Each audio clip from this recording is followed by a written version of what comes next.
quite a bit, so like over the season. So definitely hope we could have done better. You know, the first ever 4-0 victory for us. I thought that series, not to be a squishy muffins, but you know, that's how it goes.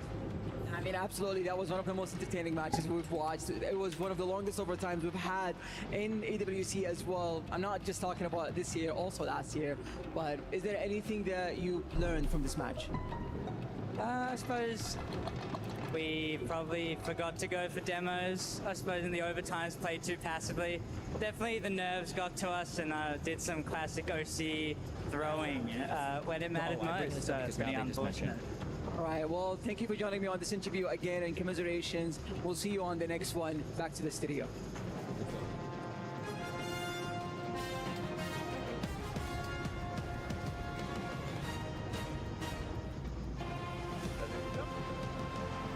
Yeah, Rogan said something interesting. He was talking about, last night we were together, and he was talking about some people that tend to get a little bit, they blame other people for their failings, or they get critical, or they get bitter. You did this. Like, what are you doing, man? No, I didn't have anything to do with your not being a superstar. You did. It's like, when was the last time you took responsibility for where you're at, man? If we were smart, we would have done Patreon 10 years ago. You can regulate, so, you know, because a lot of the Reddits and the YouTube, it's super toxic. You can get rid of all that. So you have hardcore fans like, oh, thank God I can finally comment again and not get destroyed. Yeah. Or get made fun of. That's cool. That's why I would do it. Huh. At this point, I'm convinced that Brian Callen is low-key trolling Brendan. In basically every episode of The Fighter and the Kid these days, Brian brings up a major criticism of your boy and masks it off as a random thought he had or some conversation he was having with somebody else. We saw just a couple of weeks ago how he brought up the shorter life expectancy of athletes and had Chin pull up all the sports that Brendan's attempted over the years, just to show everyone how the leading cause of death is heart disease from steroid and PED abuse. And of course, we can't forget the sad reality of CTE and TBIs in football and MMA. Brendan was sitting there biting his nails, squinting as he read off the screen about how his days are numbered. But over the last few episodes, for some reason, Brian's been grilling Chin about his alcohol abuse and all the various health issues that he's been dealing with as a result. Naturally, Brian has this special way of bringing it up. He has the subtlety of a poet and the precision of a marksman. So Chin's gonna die, and here's the thing. We're all gonna die. Take your pulse right now. Ironically, Brian's probably the healthiest person in that storage unit. And so, in keeping with the theme of bullying his producer over his poor lifestyle choices and bad health, Brendan casually brought up his drinking issues because, you know, it's edgy to air your employees' dirty laundry on a podcast just for a laugh. But things quickly turned on Brendan after Brian dished out a piece of advice that seemingly applied more to Brendan than it did to Chin. This was another one of those moments where Brian Callen directed his wise cautionary tale at Chin when he was really speaking to his boy Bubba. Just quickly though, if you haven't already, check out my new channel More Cringe, which I just launched yesterday, where I plan to cover cringe from all over the internet, not just on podcasts. Shout out to all of you who have already subscribed and helped to get it off the ground. You guys are the best. All right, Chin, roll the tape. What are you gonna do for the folks, Chin? Watch by yourself drink? Nailed Brendan. it. Nailed Seriously, it, didn't I? Brendan. Man, so many people messaged me after that episode, by the way. What'd they say? A lot of them had my side. They're just like, you just do your thing. Yeah, they want you to Do your die, thing, Chin. bro. Do your thing. No, and then some Anyone people, that says do your thing. The one thing about the internet is you can count on them. Yeah. I appreciate their support. And they also, but then also some people said like, yeah, dude, we love you. You know, go to this rehab center in this area. Yeah, people that care about you or people that actually are in for your best interest And we care are about not, yeah, well, that's what we're trying to That's help the main them. thing. Is that Anyone that says, dude, you're fine, keep doing this, is not your friend. I think Brendan and I have been around long enough, and I know how it we've ends. had our own issues. Yeah. And so I think what happens when you get some age on you is you realize that there's a limit to what you can say and do for anybody, and we all have to be our own source of change. You know, Rogan said something interesting. He was talking about last night we were together, and he was talking about some people that tend to get a little bit. They blame other people for their failings, or they get critical, or they get bitter. And he said, "You're there. You're where you are." Because of you. You did this. don't blame that. Don't then turn and look at successful people and go, Don't blame oh, it those on- guys are assholes. Like, what are you doing, man? No, I didn't have anything to do with your not being a superstar. You did. So why are you turning to people that have been a little bit more successful and criticizing them? And it's exactly right. It's like, when was the last time you took responsibility for where you're at, man? You know? Yeah. And that's but an I mean, important thing to say. So And for you're me, talking it's about like, some old salty comic. yeah, I sure, know maybe. exactly what you're talking about. Maybe. yeah, but I don't blame anyone for anything. I'm just like, No, I I just know like you to- don't. I'm just saying. I'm Yeah. saying, and I appreciate that with you. But I'm saying that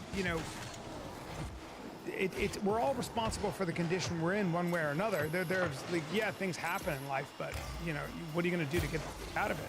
And yeah, but there's some salty people out there in our community, and they spend a lot of time kind of like criticizing people that have They're been just more successful. unhappy. And it's They're like, just hey, bro, unhappy. That's all they are. Yeah. They're lashing out. or maybe that attitude is the reason you are where you are. 100%. You're not happy. Like, What do you got, Jim? I seriously could not watch that clip with a straight face. I was literally cringing the whole time as Brian spelled out Brendan's entire career right in front of him. Nobody is saltier and more bitter than Brendan Schaub. His whole downfall started in the first place because he tried to be someone he wasn't, thanks to his North Star Joe Rogan, who I'll get to in a moment. Don't think I missed that bit. This Mark Maron beef is out of control.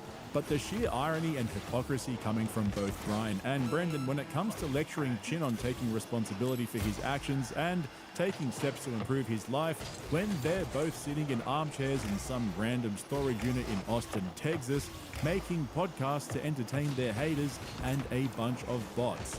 Like, imagine being in a meeting at work and your boss randomly brings up that you're an alcoholic with health issues in a meeting about the stationery budget. Brendan has to be one of the biggest hypocrites I've ever seen in my life. Stick around because in a moment I'll pull up a clip of Brendan choking up with tears while blaming everyone else for Brian's problems. He does almost exactly what Joe Rogan was describing through Brian right there in that clip. But like I said, let's quickly switch gears for a minute because when Brian was recalling that conversation he had with Rogan the night before, Brendan blurted out that he was talking about an old salty comedian. And we all know he's talking about Mark Maron. The Rogan beef with Mark is crazy because it all started with Rogan being a little gossip queen and completely making up his own narrative. I know, right? That's completely out of character for a tall and funny comedian like Joe Rogan. When has he ever done that before? Rogan texted me the other day. Some guy was talking about me on a podcast, and Rogan texted to me. He goes, "Yo, he's not your boy," and I was like, He pays attention to that stuff. too. Joe's hyper aware of weird concentric circles. Like Bad he energy.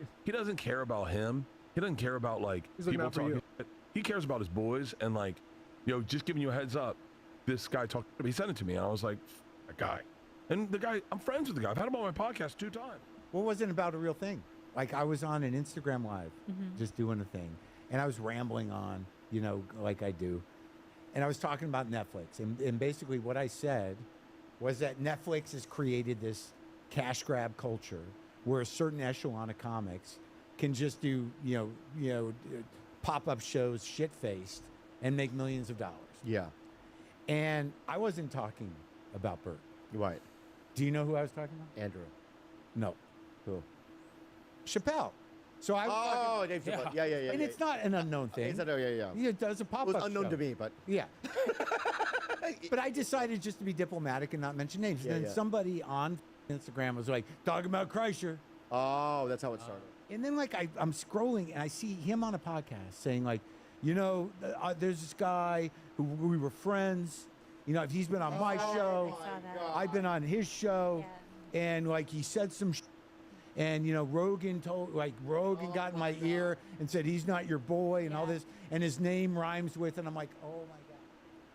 So Joe, don't read the comments. Rogan created a beef with Mark Maron and Bert Kreischer for absolutely no reason at all.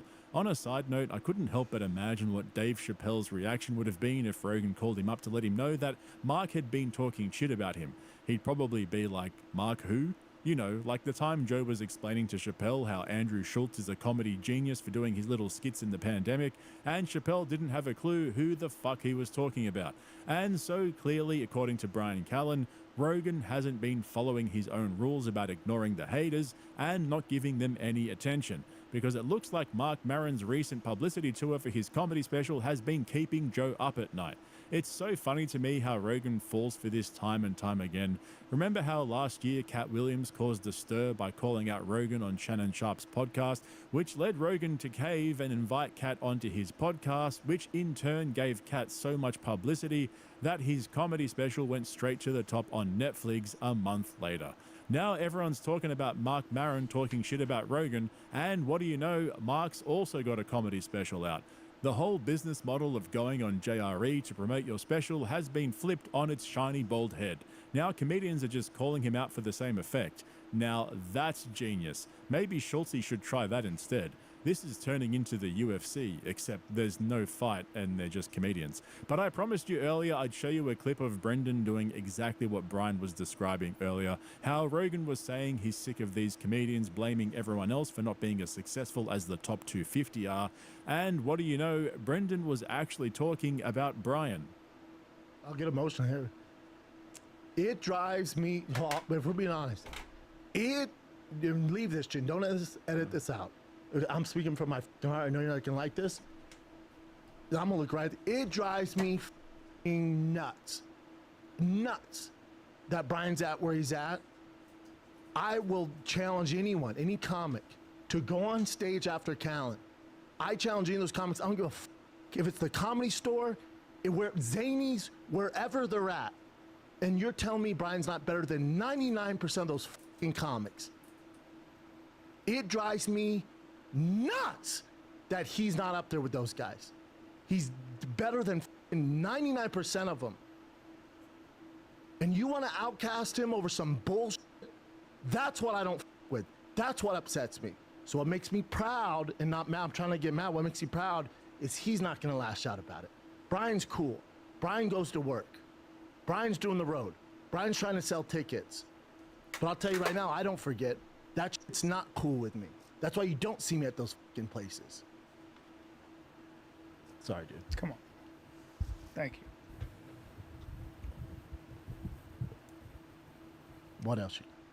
I don't think she could read right now. 1,000th episode. Yeah, so No, do you guys miss Brendan's side piece schnoz? Yeah, me either. I actually have some solid advice for your boy Bupper though. You see, the thing is, B, you can't keep blaming everyone else for Brian's actions. At some point, he's got to take responsibility for where he is. You know, sitting next to a washed up UFC power bottom with shit for brains. That's on him, bro. You can't keep blaming everyone else for the allegations that brought his comedy career crashing down. By the way, I thought the reason why you don't go to those comedy clubs anymore was because you retired to be with your family. Yeah, back in studio, had a health scare with the baby girl. If you guys saw my social media, she went in for emergency surgery. She has trouble breathing, and she's been in and out of the hospital, like I explained on my Instagram post. Yeah, I had to cancel Austin and Nashville. And usually I hate doing that stuff. It happens, but yeah, I think this time I just don't care. That's where I'm at. I gotta be home more. I'm gonna pull back from touring so much, and I just gotta be home, man. I got to. I can't miss Tigers games. Can't miss my Bosty growing up, baby girl. Just I can't do it anymore. I'm tired, man. I'm tired. I'm tired. You know, I've been hustling for over 12 years now. Not that I'm gonna stop doing the pods, but as far as the plain life and stuff like that, I gotta chill out. I can do spots in LA, I can do local, SoCal, NorCal, but going international or, you know, going across the United States ain't happening right now. So I'm gonna take a break from that and just focus on family and do my thing, man. Do my thing. So yeah, let's get into it. Enough of that. You need to get your story straight, B. You're going round in circles. First it was family, then it was too many soy boy comedians talking shit about you, then it was because Rogan left LA and you couldn't get any stage time. What are we doing here, B? But the haters have well and truly broken Brendan Schaub, and at this point it's more pathetic than it is sad. The amount of absolute dog shit this man has spoken into a microphone, and then changed his story to make it worse, and then lashed out at people for things that he was entirely responsible for, is out of control. And instead of following Rogan's advice to take responsibility for his own actions and improve himself, his solution is to start a Patreon to get away from all the haters. You seriously cannot make this stuff up anymore. Dude, I can't wait for the day when we don't have any reads and we can just podcast.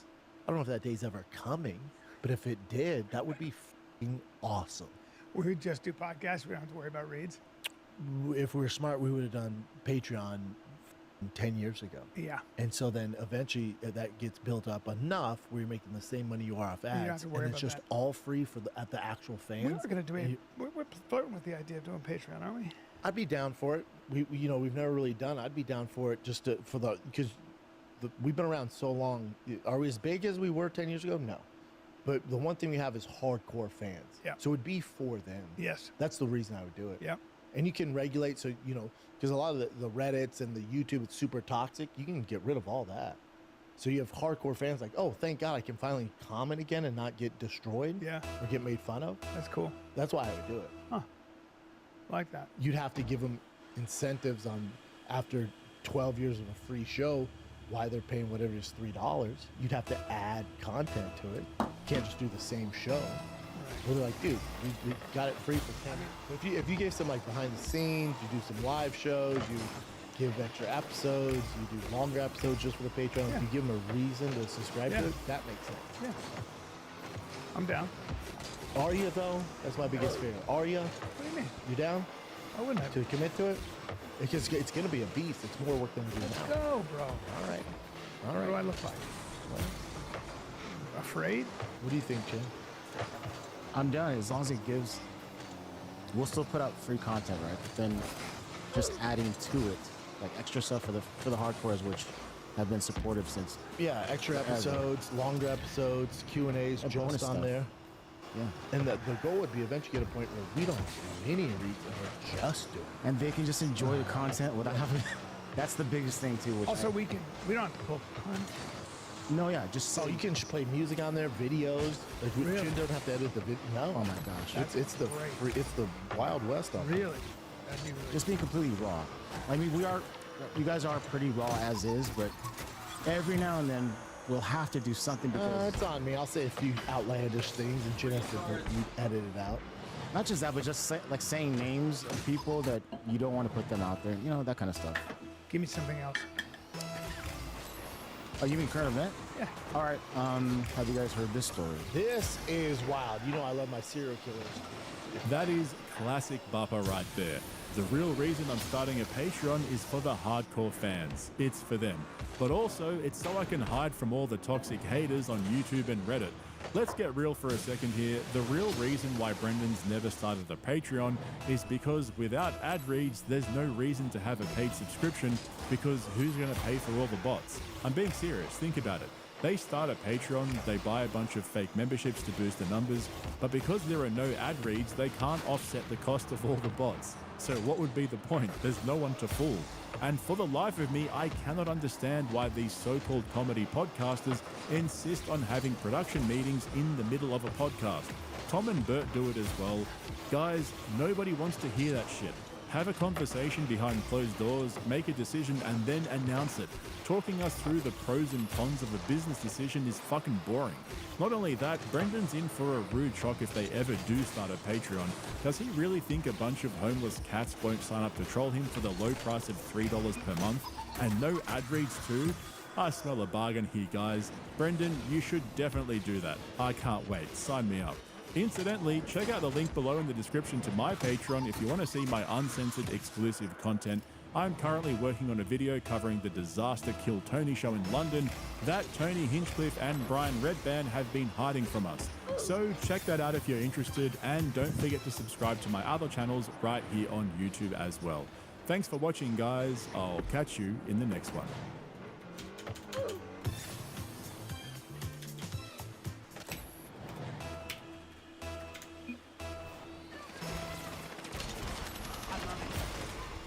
I don't know. today, Junior. Today, Junior. Yeah, there you go. And I'm dead again. Fuck yeah. Bro, we really are like kind of the same. All our references and shit. Yeah, they're pretty close. Pretty close. I make less cock jokes though. Like our movie references. Yeah, I think you need to get those are rookie numbers, dude. You gotta pump those up. I gotta pump those up. I mean, cock jokes are the best ones to make. And you should know this by now. Honestly, I'm surprised you haven't adapted. I mean, they were asking me what position did I get it done in. I mean, they're crazy over here. Like, you sick bastards. My wife's pregnant, and I don't even think it was me. I can't remember the last time we had sex. Hell, man. Could be. I don't know. Stop by.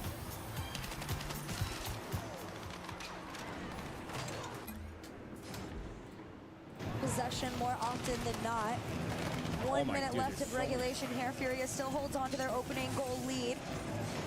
It's 2 in net. Keep this one out. GK inching forward. Flick over one. Joyo denies the second and going for another one off the side wall. But GK has managed to prevail for now. 40 seconds. I haven't seen too many 1-0 Furia scorelines in my time casting Rocket League or casting Furia. They're holding on to the 1-goal lead for as long as they can. Oli tries to set this up. Would love to send this to at least in overtime. Got a demo on the back end, but lost with no boost. Gets the 50. And a deep ball again. GK starting to feel the desperation in game number 1. It's a free ball downfield for GK. They get another chance, and you get bumped. Furia get to the challenge. Off to the side. GK go up the wall. Joyo, every single ball is met from a 50-50. Quick pass! Denied at the goal line twice! Furia need to get this ball on the ground. They'll do it through the air, downfield, bumps it out of the way. Furia survive game 1. The eagle play at the end too to continue the field-to-field pass. Actually disgusting. GK almost got into it and got away from them. Not even to their own fault. It was just very solid defense from Furia in a high-pressure situation. I definitely want to see that last attempt for sure, because the highlights, probably not going to see too many of them. That was the only goal that went in. Furia had no offense otherwise. Caught it on the GK car. And then here, halfway through the game, you saw Archie. This was the one quality attempt that Joyo just could not get in, not powerful enough. And Archie did such a great job setting this one up. And after that, I don't believe there was another quality opportunity until the end of the game right here. Great pass, he hit it right into Trevino. You have the right side of the net. You got the top, like you said, you set up the pass, you did all the work to generate that opportunity. The only thing you had to do was get the last half of the work done, have the shot be in an unsavable position. GK couldn't do it. Furia hang on to that lead. If GKR, I will say, playing incredibly. There's been a couple of times that I get a little worried for them. I'm sure, they don't feel as bad about this, but when I see Archie make those quick cuts and turn in, it does open that back third a little bit too much for my level of comfort for this team, but I'm sure maybe they feel a little bit better about making a decision like that. We're going to see if they decide to change that here, though. In this game, too, they got to try and answer to a loss. They're already doing better than they did in game 1, though.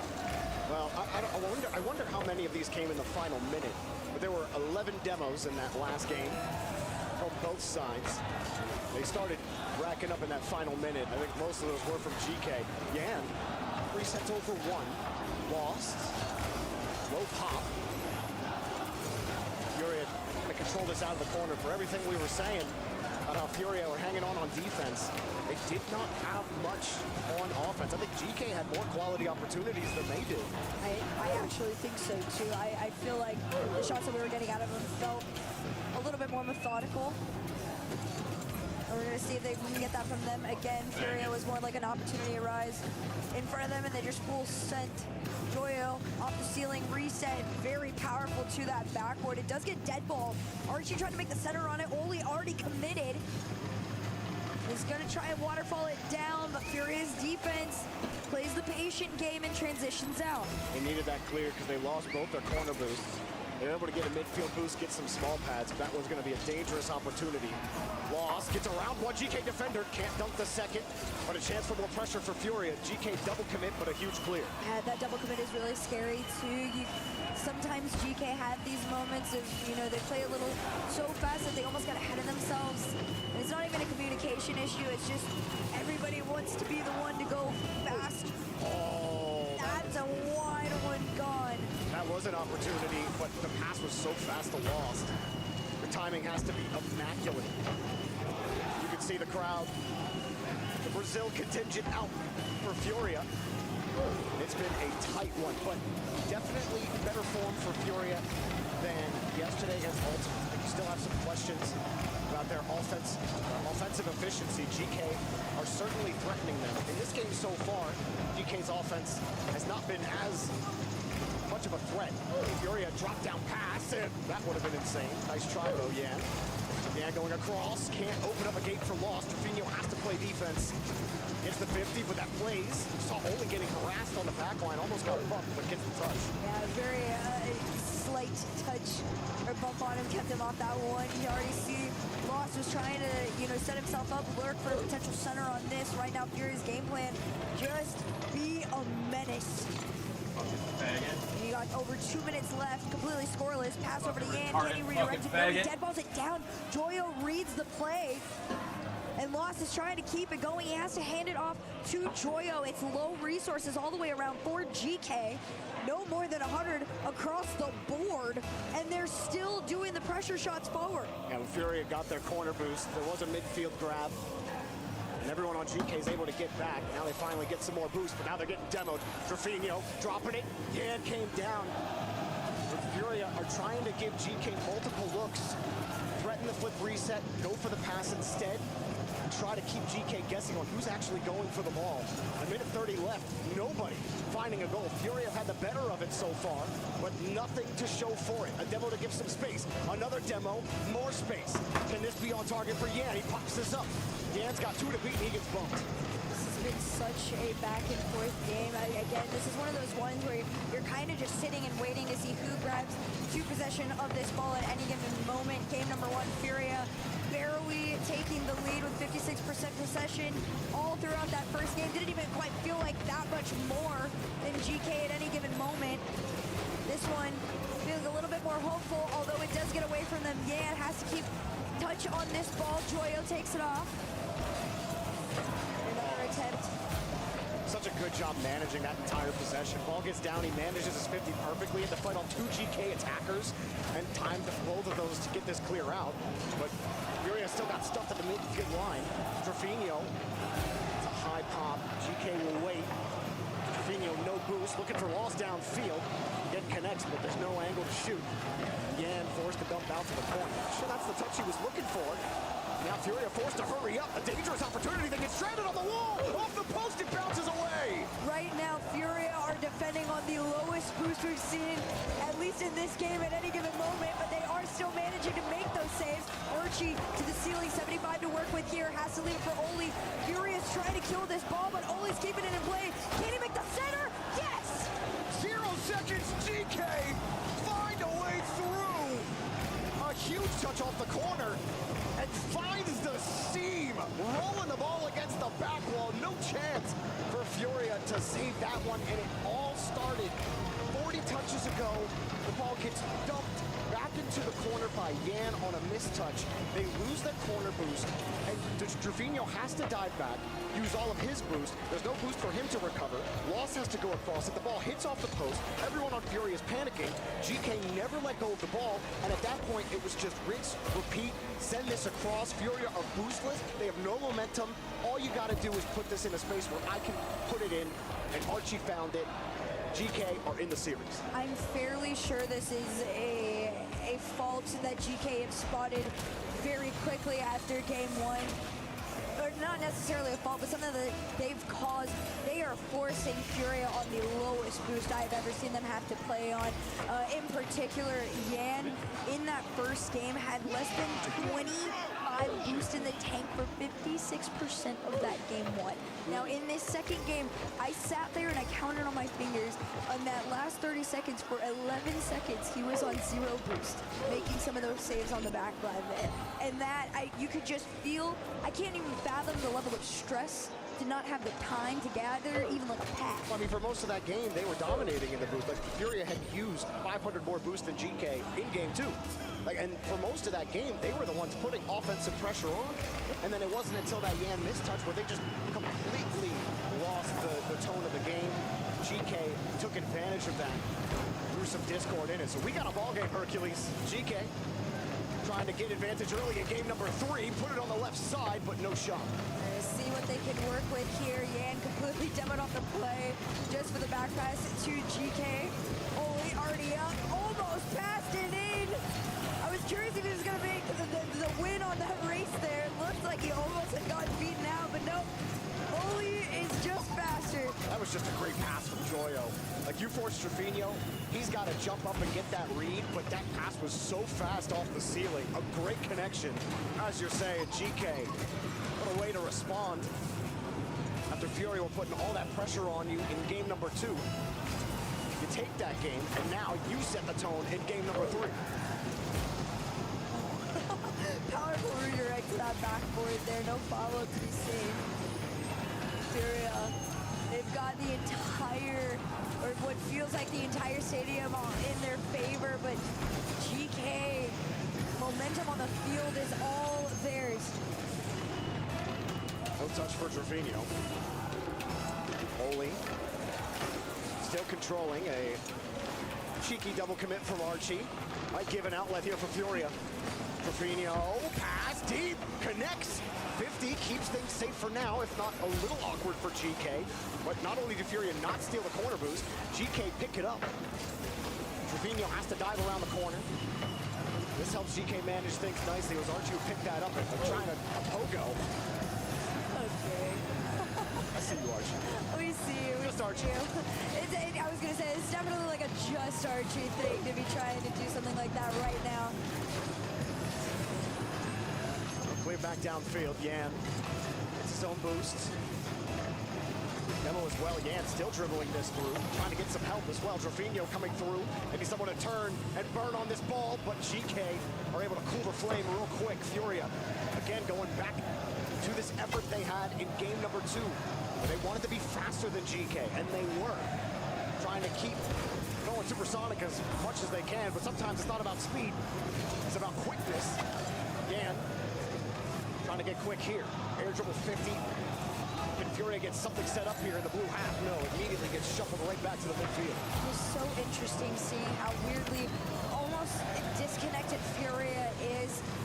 They haven't been able to find each other nearly at all in this game number 3. Oli over 1. Now he's got a 1v1 on the Lost. Lost manages to put this one out into the corner and goes all the way back. Joyo straight into the nose of his car, takes it to the ceiling. This one taken away again.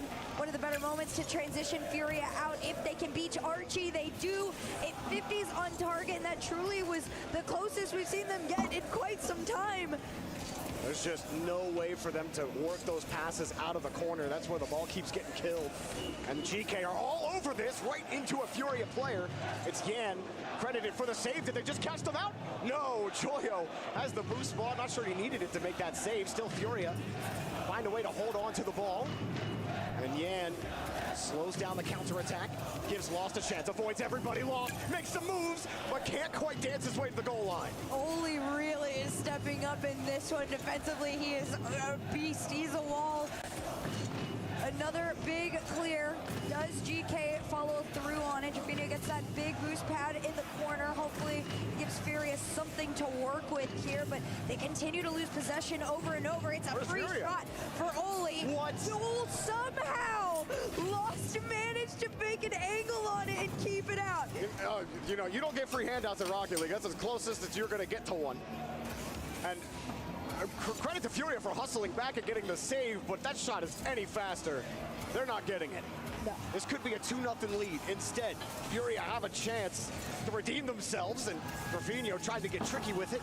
It doesn't work out. GK get in front of every ball. Another pop here for Joyo. Sizes up the 50. It's Furia now in the position where they have to find a way just to score one goal. But it's proving to be the most difficult task. Joyo keeps possession. Oli around one defender. Trevino coming in quick. He's nowhere to be found, and GK doing everything they can to make sure that there's always a blue car on the ball. Yep, there's always somebody either on the car or ready, quick to follow through. You see Archie circling behind Joyo even, all three in a perfect lap. 22 seconds on the clock here, Furia. This one's getting away from you if you can't find something soon. 1 goal lead still being held on to. Oli wants to turn it into 2 if possible. Here comes Joyo to make the stop. He does. 8 seconds on the clock. Jaffinho, one last effort if he can. It's past one. It's a shot backboard. Oh, fake down. Can Furia keep it up? You gotta shoot that. You have to shoot that. 100% of the time, that needs to be a double tap. I'm going to go as far to say that he just missed. I think so too. I think it got ahead of him at that point. Either he missed or it was a miscommunication because Trevino was so far back. Go ahead. I'm sorry, Herky. No. I'm making this hand signal like, please run that replay back. I want to see it so bad because I'm in the same boat. I already had started making the call as if it was going to be a double because I too was like, there's no way you don't double off that. You had the time, you had the space to take the shot. What happened? I do want to see that one more time, but it did look like an intentional fake. It looked like he let his card go, thinking, I'm going to fake the double so we guarantee the goal. But it looked like there was a lot of net available to shoot at on that double tap for Furia. That's a tough one. GK created a great opportunity here off of a great pass from Joyo, and they never let that lead go afterwards. That was a great play. Hit the left side of the net as well. But Furia, the offense kind of withered again. They didn't have that kind of pressure. The ball kept getting killed into the corner, and here it is. Yan lets it drop, and it's lost there. Lost, comes back, not Trevino, excuse me. So Lost tried to get the call, so a miscommunication. Lost wasn't ready to take that fake, and he ends up mistouching it. Furia end up losing the game. So now this is it. Tournament life for Furia. Otherwise, their key's getting crushed. Right now, GK have only gotten better with time. Same can't be said for Fury, but this could be the start of it. They tried to force through. No success, though. Instead, a very familiar GK clear. And Joyo from the backboard leaves it down. Archie committed to it. Goalie's net. Wow! And GK do what they do best. They find that opening lead. A hard clear out. Everyone's still recovering on Furia, and that shot's just ridiculous. Great bump from Archie as well to make sure nobody can get there. And I don't want to curse it, Hercules. I don't want to curse Shogun at home. But we are set up for a full binary series. 1-0, 1-0, 1-0, 1-0. No scoreline stays the same. We will have the binary scoreline that Shogun has long desired in Rocket. Will we get it? Well, we'll see. There's only one way to find out. I mean, as of right now, GK defensively are making it look that that's a real possibility.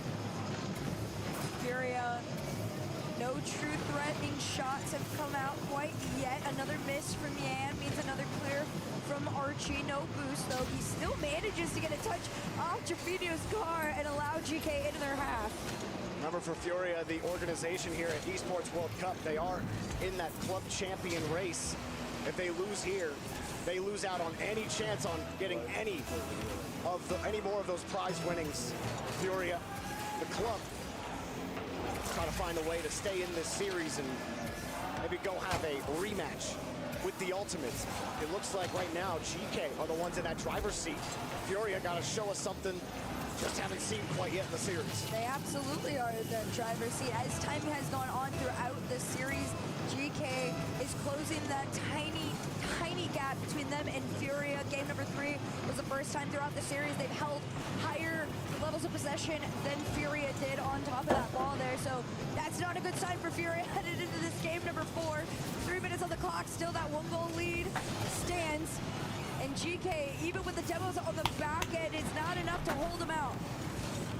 I'm pretty sure the only goal that Furia has scored so far this series is the one that skipped off of a GK car at the very start of game 1. Since then, they've been completely shut out. And that's not something you're used to saying about a Furia team that's known for its offense. Yeah, thought might have had something there, but GK easily thwart the attack and force them back to the orange. That was a tiny glimpse of the end that we thought we were going to get into this one, but the nasty redirect, another leave, and another shot. Full team effort from GK breaks the binary ties. No binary time, no binary series for Shogun.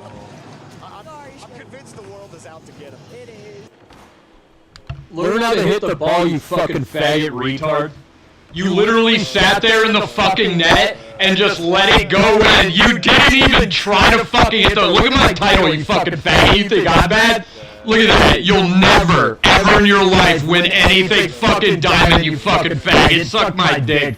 Look at you. Look at you, you fucking faggot. You can't even hit the fucking ball, you fucking retard. Look at that. Nice shot, you dumb fucking retard. Holy fuck, this fucking faggot can't even hit the ball. Holy fuck, bro. Oh, bronze could be you.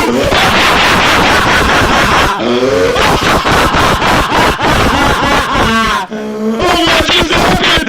Hey, you just got your fucking ass handed to you.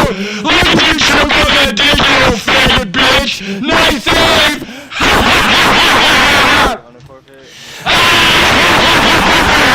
You go fucking faggot, look at you. You're never gonna be better than a fucking bronze, you dumb faggot bitch. Yeah, that's why you turn your mic on. You're so fucking bothered, you little faggot. Oh no, look at this retard. Go blood. Yeah, you fucking faggot. Listen how bothered you are. You stupid, worthless fucking wetback. Should you be mowing lawns right now, buddy? Don't you have a window to clean? Huh? Huh? Huh, you fucking faggot? You're too busy trying to get out of fucking bronze. Look at you. Look at my title. Suck on that, you faggot fucking retard. Look at it. Look at it. You'll never in your life get shit like that, buddy. Why? Because you're a worthless fucking retard, kid. Look at you. You fucking faggot-ass wetback. You ain't got shit, dude. You're just a fucking faggot-ass retard driving around. No strats, just vibes. Look at you. Look at you go, you fucking faggot. Look at that. Yeah, because you don't have shit. You couldn't win shit.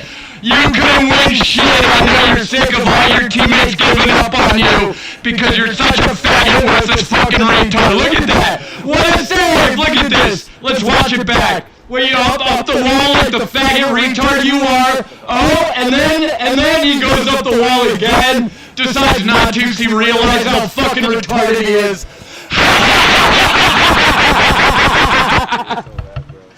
Holy motherfucking save!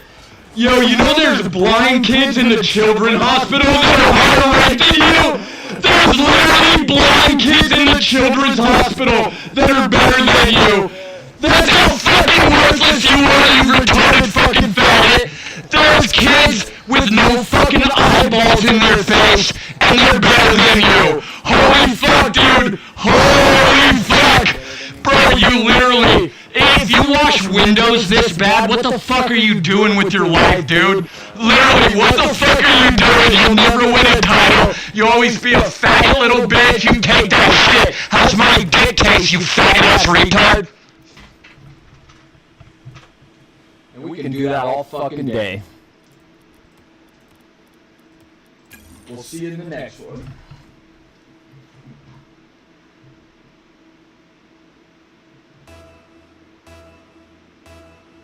It's fucking amazing. All fucking day.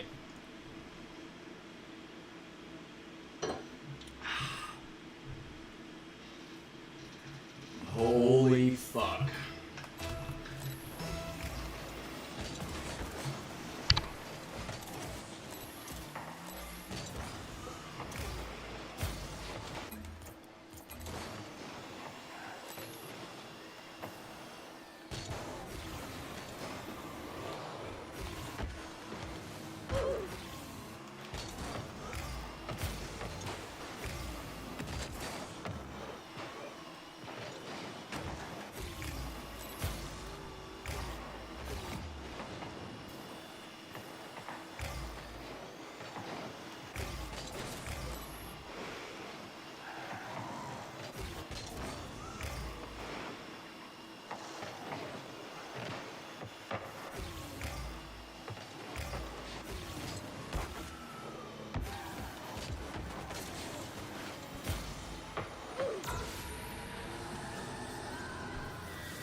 Holy fuck.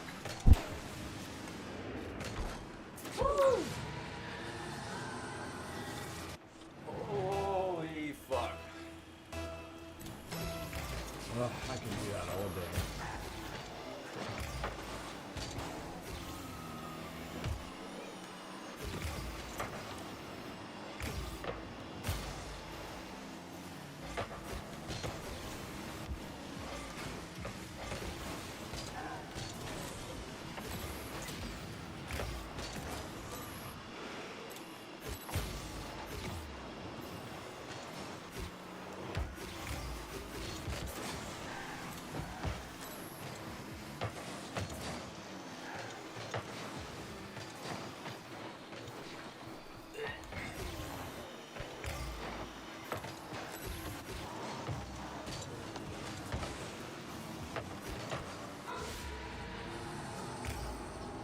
I mean, fucking rotate, you fucking retards.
Did that save look familiar?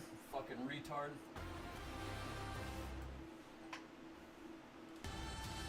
Just bash the sidewall. Is that a good save, you faggot ass fucking retards? Did that look familiar? Be a real shame if everyone else saved it like you faggots do. That'd be a real fucking shame, wouldn't it? Meet Stello, the powerful glucose biosensor that reveals how food, exercise, and even sleep affect your glucose. Now, tracking your glucose is as easy as tracking the weather. The best Wi-Fi from Frontier isn't just for VIPs anymore. So everyone's good to go. Ew. Even people with less than 1 million followers? Get the best Wi-Fi ever. Wi-Fi 7 with an Eero router on 100% fiber. Now on Fiber 500 and up, starting at just $29.99 a month. Only from Frontier. Hey, hey.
out of my way.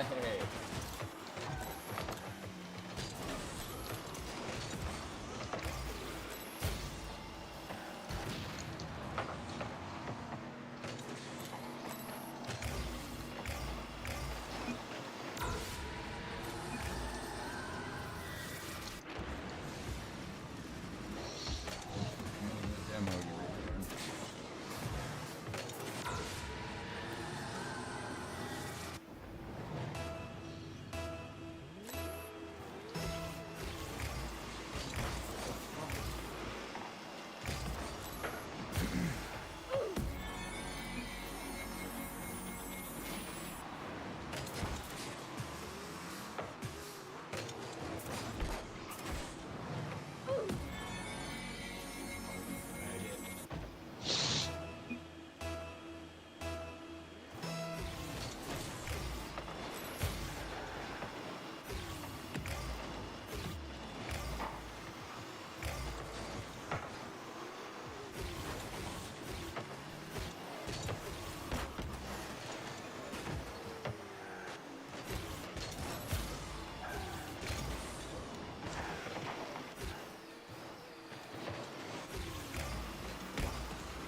as I said, they kind of got torn apart.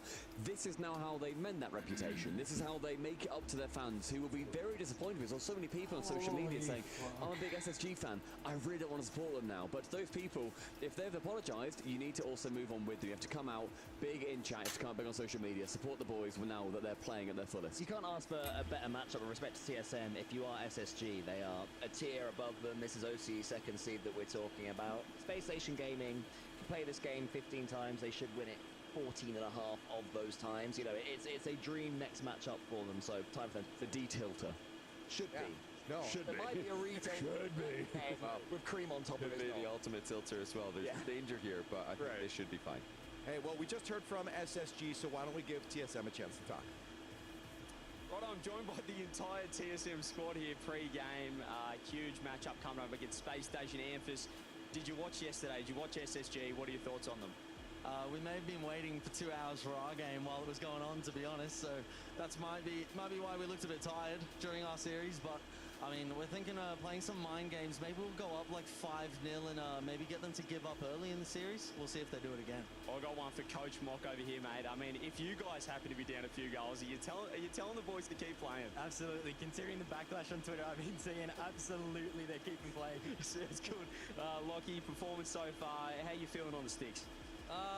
I'm feeling alright on the sticks. I mean, I haven't got many hours played right now, but considering the circumstances, you know, I feel like I'm playing pretty well. And Kaka, last time you were here, mate, a couple of wins against Gentlemates. Can we see a similar performance from you today? I hope so. The scrim results haven't been as good as we hoped. Don't leak the scrim results. Why not? Hey, game day's all that counts, boys, so I'll back you guys in. Best of luck. Cheers. Thanks. They came out hot in the interview, kind of fizzled out. No, it's still in confidence at all. What's going on? Yeah, I don't actually have many hours. Yeah, we've been losing every scrim, but hey, maybe we can go out 5. Should have ended with Amphis. Amphis had the most to say. Should have him. Don't finish it for old Kaka. All downhill. Well, hopefully for them in the gameplay, it's not downhill for them. I like that, though, because, again, I think this is being able to take one on the chin like that for SSD is going to be the first steps to bringing this back. Again, I've always said I believe in those second chances, and it's undeniably there was entertainment. This is their chance. Lots, as we said, stakes on line. Yeah, it's also not just a chance for SSG to kind of get their fans back on side. It's a chance for OCE to get their fans back on side. Wildcard have had a phenomenally poor year so far. TSM, they've not been to quite as many events, but they need to look forward and think, can we wrestle back some OCE rep here? I feel like it means more to TSM as well. They haven't qualified for every event. They don't keep being top of OCE like Torsten's doing as well. I think they're desperate to be here, and I'm hoping they'll show that, Johnny. I'm worried though, because that interview's made me worried. It was funny, but they've not instilled confidence with the last couple of comments. I'm going to say SSG get the win here. Okay, you think SSG? Are you going to land on? Yeah, I'd go SSG as well. You do as well? Yeah, I think SSG return to form. Going to be really good for them. I'm not going to lie. I feel we might be cursing them because I also think that they can bounce back here. If they're cursable in this, then there's no hope for them. Well, they're already laden with curse. They are the curse. Everything is on the line for them right now. We're going to see if the reputation can rebound. SSG versus TSM coming up right now. I cannot believe, Fancy, that we have reached the end of our second day here, but this is also a sad moment. It is our last elimination match of the day, and it's going to be a tough one to say goodbye to either one of those teams. Absolutely. Both of these teams have suffered tough losses yesterday. It's their only chance to bounce back into the tournament. You can score 2, it's a push. You can score 1. Going to the playoffs and a chance to get this trophy. So let's welcome the first one to the stage. Give it up for Space Station Gaming. First one to the stage. Give it up for Space Station Gaming. The youngest squad in the tournament. They are aggressive, fearless, and always looking for that demo.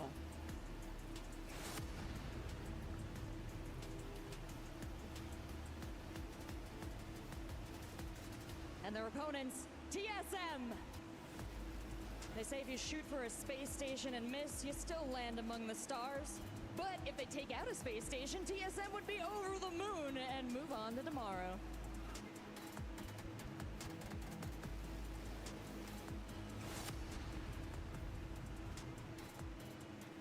Let's send these two teams to battle! Space Station versus TSM. TSM, the last hope for Oceania in this tournament. Space Station, well, the last hope maybe for themselves, facing some, well, we've been over it a million times, but their own adversity after yesterday. They got their improvement mode, James, not to other people, but to themselves. Yeah, I think to everybody, Jorby. I think it's to everybody. I think, you know, it was disappointing what happened yesterday, but a learning experience. And so we'll see what Space Station learns from yesterday. You want to know what's crazy? You know how down bad NA is, James? Tell them they haven't won a single game today. So if TSM did some crazy stuff, like say they 3-0'd Space Station, in a series, right? Because we won some games. You're right. NRG won 2 games against K. You're right. In this series, I almost had you. Yeah, almost. But you know, they still looking to get a win here, and I think it's expected when you look at just the raw talent. A lot of people rating SSG quite highly, but they're a bit of wild card. So we'll see how things go. We've seen wild card themselves be able to put up some good performances against Team Secret, obviously falling a little bit short, but these teams from OCE, they can catch you sleeping if you're not ready. It's not like this team it has a lack of talent on it. We've been talking about it all week. Talking about it all year. How OCE's decline is, while we all meme on it, it really is still kind of shocking, especially with how they were looking about 8 months ago. But since then, Amphis and company, Amphis, who was once the new hope, the new kid on the block in OCE, you haven't seen him kind of take center stage in a while. So you got a lot of players on both sides here that trying to prove things to a lot of people. But just trying to stay alive in the tournament is task number 1. Even for Super Lucky, you remember when KCP was able to take out Monkey Moon, BDS back in the day, and even knocking him out of the tournament. So, you know, we've seen OCE get big upsets before. This would be another big one. Well, Space Station get a free goal here. TSM leave the back door open. Did somebody get bumped? Well, Super Lucky just got dunked, I think. On-range goal, regardless of how it happened. SSG going to be very happy with this early lead. We'll see how TSM responds. Amphis tries for the quick hit. Kaka up high. Kaka last year at EWC played like a man I've never seen him play like before. He was playing with Hunter and Jorias, and they're actually going to score here. He's striking back against Space Station early. And that's a solid goal here. You can see Amphis getting a 50.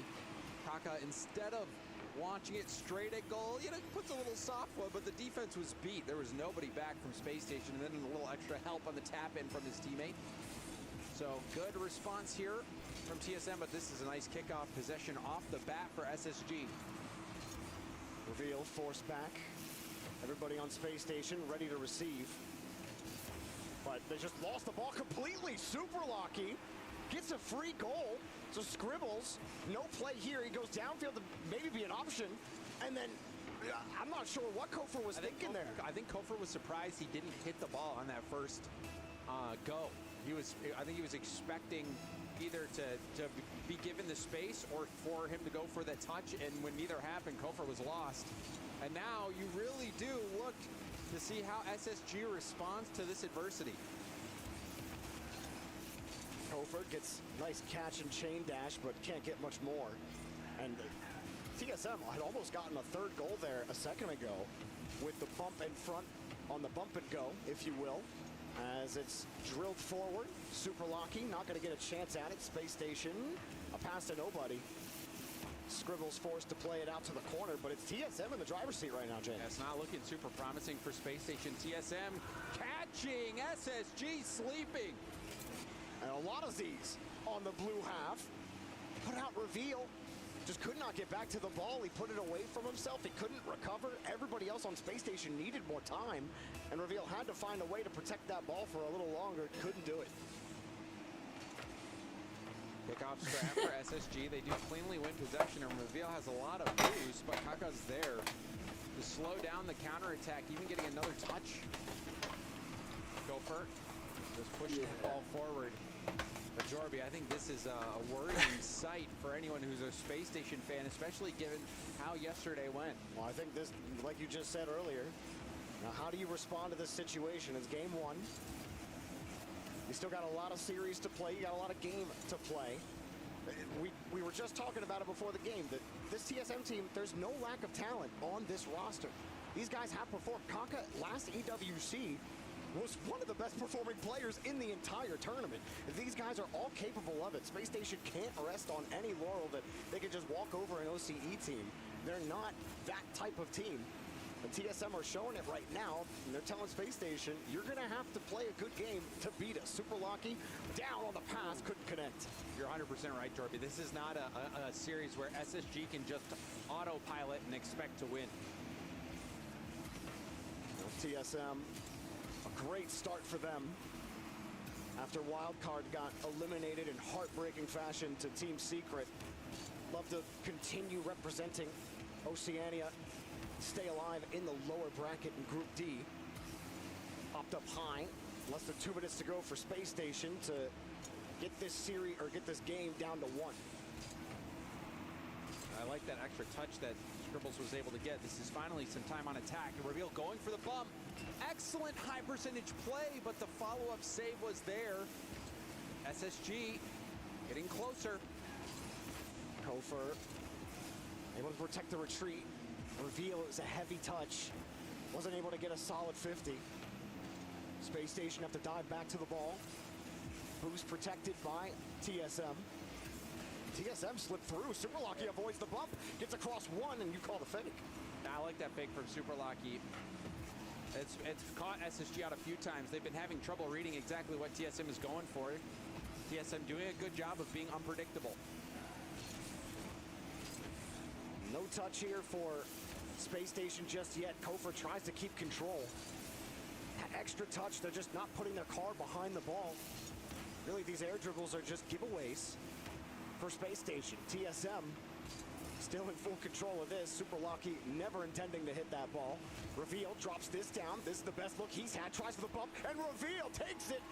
Gets the first, or the second goal, excuse me. And Reveal was doing this just a little bit earlier. This time, he bounces his own shot and powers through. Doesn't need any help on the follow-up, but an excellent lead bump play. Reveal keeping some hope for SSG. How often can solo plays help you get over the hump? You get one every now and again, and they were able to get a free ball because of that kickoff. Oh, Scribbles was a little too close to the play. You could see how awkward he was jumping up on that. Had he was so close to being able to have that free ball with lots of boost. But still, SSG have a chance. There's a bump. The shot is blocked to the side by Kaka. Kaka spending all of his boost to get back in front of that ball. TSM just may take the first game of this set. Scribbles opens up one for Kofer. It's open, and time runs out. The ball ends at the top of the box. Crazy ending there. It looked like maybe, just maybe, SSG was going to be able to bring that back. Of course, overtime in the last second, but they fall just a little bit short. And you know, now I think everybody holding up a microscope to SSG, seeing how they're going to respond to this adversity. They were the heavy favorites coming into this one. You know, I think TSM, though, maybe they smell blood in the water. Maybe they see what happened yesterday and know that, hey, let's not give up. Maybe we can tilt these guys. Maybe we can get this win. Well, I mean, Super Lucky in particular, I thought, looked very good and kept Space Station really guessing what he was going to do behind the ball. And we've seen Super Lucky do it before. You called it out a couple of years ago. He had a standout performance. The crowd has a chant after Super Lucky.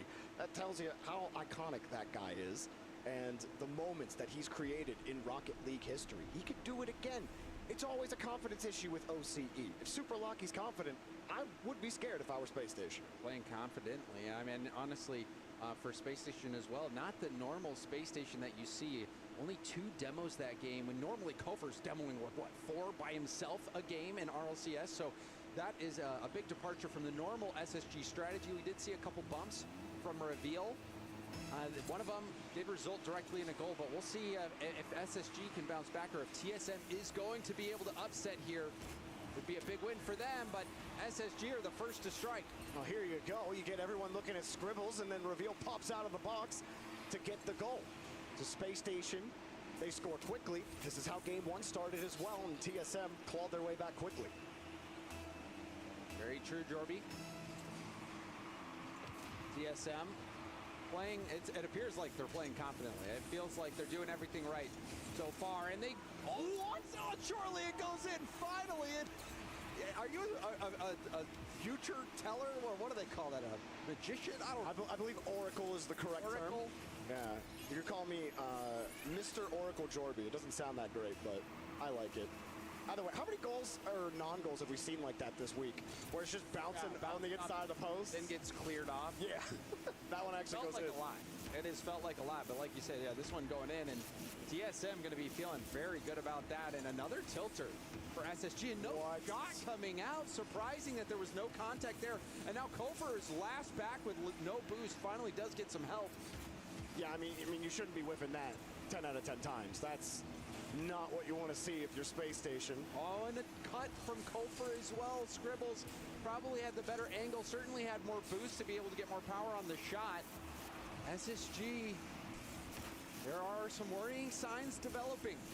Kofor keeps control of the ball, but pinches back out to the opposite side. Space Station have the half. They get a demo. They need control. Kofor pop, pass, shot, and saved. A little awkward. Nobody from TSM actually right off the top of the net, recovering quickly, and a race to the ball. Kaka will take a demo for his efforts, but it's a free ball for reveal. Double tap denied. There was no orange trail. Super Lucky didn't get a piece of it. Looking much better from SSG though. Almost getting a rebound opportunity. It was good ball movement as well, leading up to the shot. A decent shot as well. What a touch. Drop pass. Super Lucky decides to dive in. Can be risky when you're the third man. And now this is given a brief numbers advantage for SSG, but Amphis does well to keep this into the corner. But Amphis going to have to go again. No, it does get some help from Kaka. But SSG having multiple good attacks now. The defense from TSM holding up. Amphis, a nice approach. He didn't have a lot of boost to help out with that reset. Amphis has to run back quickly now. And nice approach to the ball. Didn't put himself in demo territory, if you will. And keeps TSM locked tied, but Space Station are hunting. Kofor is demoing, bumping, but no shot at all, and it just taunts them in the box. A couple times Scribbles has been so close to being in the right spot, just a little too close to the play. But overall, I think these are positive developments for SSG. They're getting more and more chances, and finally they break through. Kofor will finally get a game-leading goal here. Scribbles does get the setup and this little chip on Super Lucky, so he has no chance to recover, forcing an impossible save out of Kaka. I think we're seeing SSG start to get up to speed. They have the lead. They've been keeping TSM back, but this one off kickoff, so it's heading right towards the net. Definitely has, they've been able to hang on to the ball. I think their touch quality was something that definitely killed them in game number 1, where every touch they tried to control was heavy, and it was into an orange car, and they couldn't get their car actually behind it. That hasn't been the case with Scribbles and company this time. Space Station coming alive. That raw talent starting to show itself. Look at this play from Scribbles. The late contortion to get the flip reset. Clean goal. Great stuff from Scribbles. And you can see him getting high, getting lippy. He's getting lippy. You like to see it. A different energy for Space Station, and they kill him on the kickoff. SSG have taken control of the game. Just a little slip on the cheat-up kickoff.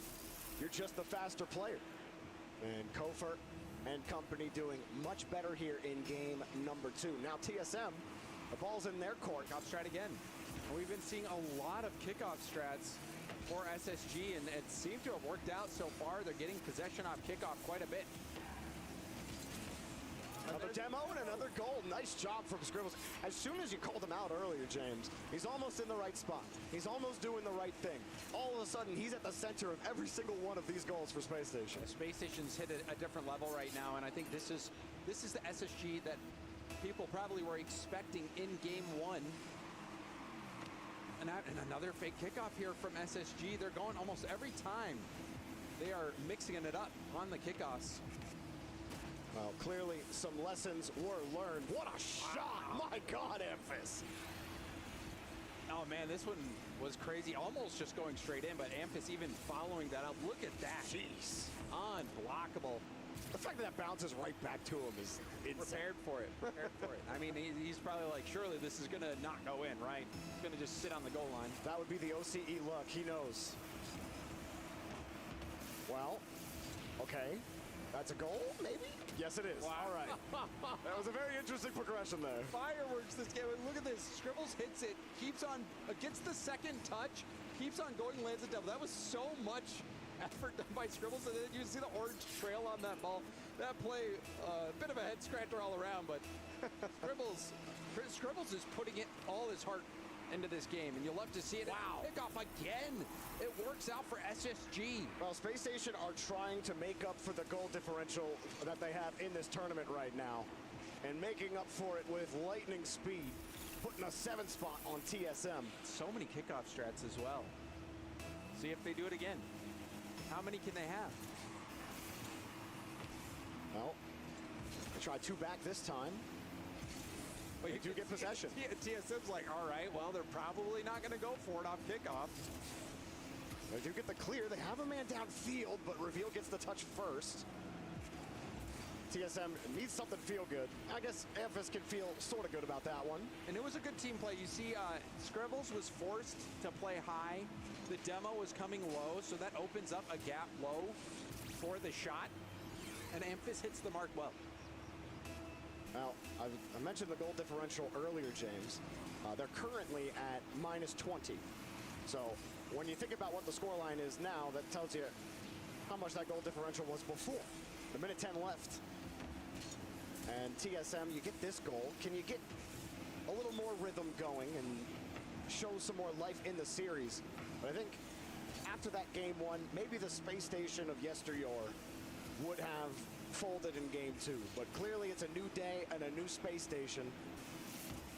Putting a 7-3 line with less than a minute to go. And this is what the NA fans wanted to see out of this team, and you want to see how a young team like Space Station responds to the adversity that they had yesterday. And so far, it's looking very good for Space Station.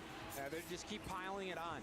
Keep piling it on. I think they came out today with an idea of redemption. They wanted to prove to everybody that they can be better. And after game 1, it was, you know, I was a little worried for SSG. It wasn't looking that great. It went down, but the response from this game, I think, you know, that is a big step forward towards redemption for SSG. TSM will do what they can to keep the ball away from Space Station. You saw that last kickoff again, gave Space Station a free possession. TSM, you're going to have to find a way to adjust to that kickoff. So you talk about TSM, they're like, all right, we know you're not going to go for the ball. So what do you do if you know the fake kickoff is coming? What do you do if you're TSM in game 3? Well, they'll have time to figure it out. Got at least a minute to discuss it.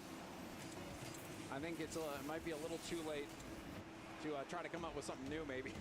Maybe they could talk about previous scrims, what has worked, what hasn't, and look forward to game 3. But game 2 was all SSG. They dominated TSM. They came out swinging. They had kickoff strats left and right. Scribbles was everywhere making plays. Space Station looked good. And a lot of team play as well. I think the only goal that Space Station got in game 1 was that reveal solo play. But you talk about Scribbles being at the center of everything here in game number 2. But it was absolutely a full team effort. Not as demo heavy still as we're used to seeing Space Station online. I push back, yeah, maybe online, but that game, 9 demos. The bar's high. Yeah. The bar is quite high. Yeah. But 9 demos is much different than just the 2 demos that we saw from game 1. Yeah. And I don't think it's any coincidence that, you know, you up the demos and the result is there for SSG. They found that adjustment, they made it work. They looked very good game 2, and now all the pressure is shifted over onto TSM. Well, if you're TSM, Space Station aren't coughing up the ball as easily as they were in game 1. That's what made those counterattacks a lot easier.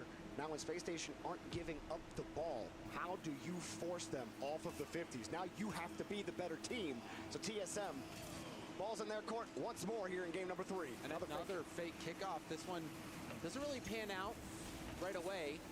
I think TSM is expecting it. They're waiting to see it. So maybe they fake kickoffs, losing a little bit of effectiveness.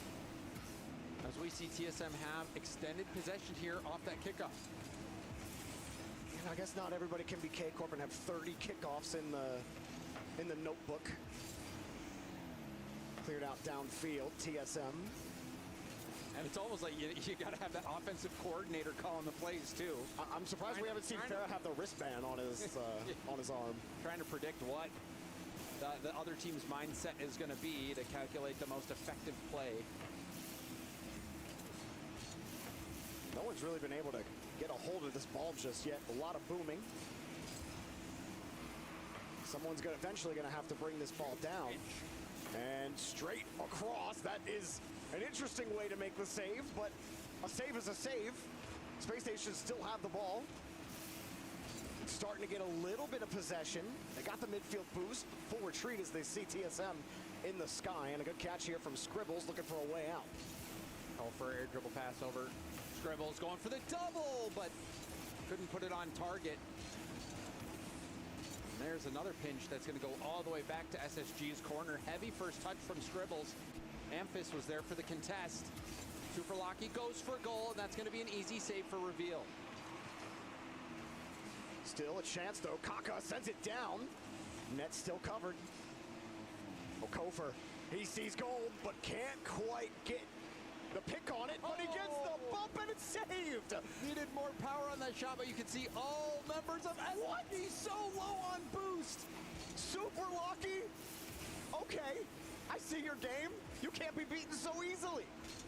2 minutes into the game, and you thought surely 1-0 Space Station. Instead, TSM put a shot on target, or a little off target, but enough to get Space Station looking at the ball. And a little bit of space, but Scribbles with no boost, forced to dump and chase. And another catch. TSM have some life here. Great defense from TSM. Not folding under the pressure. SSG, though, I think did well on the attack with such a low boost to make it threatening.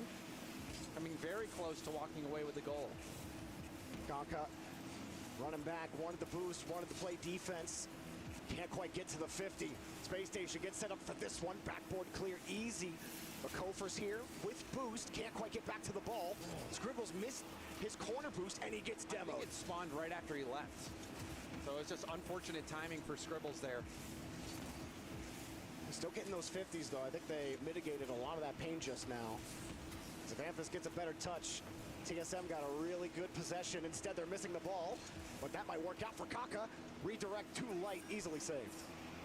Pass a little bit awkward for Scribbles, but lets it bounce off the wall. Gets it up and over to Reveal. Reveal going for the double, but sent it wide. Good idea. You had the net covered. Try to create an opening with the wall. Amphis gets a little pull bump to help him out. Kaka downfield. Pops it over. Super Locky loses the touch completely. That is fully awkward. Amphis is getting bumped. Harassed. Kaka saves him. And another pump out. Reveal has to leave.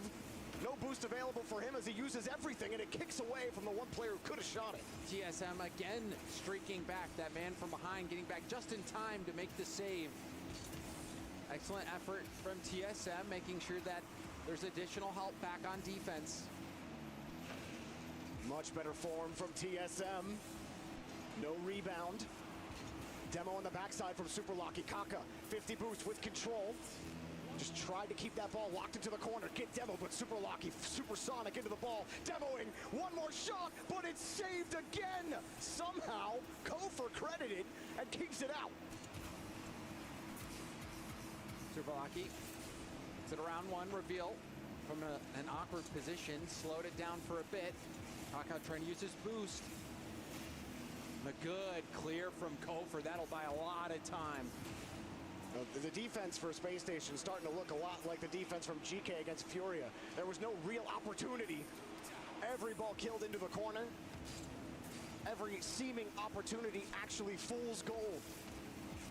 SSG, they still haven't scored though. Here's the first, Scribbles. Super Locky was caught. I think surprised that this ball made it around. Was expecting Kaka to get a 50 and keep it in the corner, and when it got up and over Kaka, Super Locky completely caught off guard, an easy goal, and you see Scribbles shouting. He's got some attitude tonight. I want to hear the player comms on that. I want to know what he's saying. Hopefully it's safe for broadcast. Kaka for TSM in game number 3. Want to tie this up. Super Lucky next up. You got boost, but you don't have the ball. TSM, maybe they get a chance. It's knocked down to the ground. Space Station hold on with an excellent defensive performance in game number 3. Game 2 is offense. Game 2 is defense. Game 4, one more to go here, James, to eliminate TSM. TSM, they kept it close. It was a good response from them. Honestly, their defense was keeping them in it for a long time. And it was that one play in the corner, that defensive breakdown, where Super Lucky and Kaka not on the same page. You know, it's because it's not necessarily a bad play if you have somebody where Super Lucky is to try to force the wraparound, because it could be an easy clear for Super Lucky. But Super Lucky was totally expecting a 50 or something, and there's the bump and the save. Super Lucky getting back just in the nick of time. Saw that a few times from TSM. Now, so many close calls, and then this one right here. What a save the other way. Kofor getting that one after Scribbles had made the save right before. And then, of course, the only goal scored in game number 3. And the hype on the Space Station side. As now Space Station, it's a completely different team on day 2 of the Esports World Cup. They need one more game, and they got a date in the lower bracket. Come on. I think they're locked in. I mean, you see the passion that Scribbles is playing with as well. They are not here to mess around. They're not here to give up. All that being said, TSM, they did keep it tight. They did have some good opportunities. This will not be a gimme game at all for Space Station.